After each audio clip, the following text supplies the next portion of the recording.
আমাকে ফেল করা যাবে না, আমাকে উইন করতেই হবে, আমাকে নতুন কোনো রাস্তা বের করতেই হবে।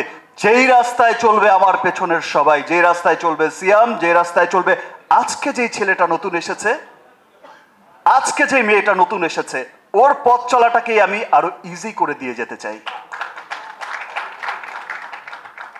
সিনসিয়ারিটি, আমরা শিল্পী, সিয়াম, আমরা তো সকলেই শিল্পী, আমরা চেষ্টা করি সবসময় আমাদের সর্বোচ্চটা দিয়ে একটা ভালো কাজ করার চেষ্টা করে যাই। আর আমি তো সবসময় আমার দায়িত্বটা মনে হয় একটু বেশি আমার কাছে মনে হয়, যে বিকজ আমার কাছে মনে হয় যে আমাকে ফেল করা যাবে না, আমাকে উইন করতেই হবে, আমাকে নতুন কোনো রাস্তা বের করতেই হবে। যেই রাস্তায় চলবে আমার পেছনের সবাই, যেই রাস্তায় চলবে সিয়াম, যে রাস্তায় চলবে আজকে যেই ছেলেটা নতুন এসেছে, আজকে যে মেয়েটা নতুন এসেছে, ওর পথ চলাটাকেই আমি আরো ইজি করে দিয়ে যেতে চাই।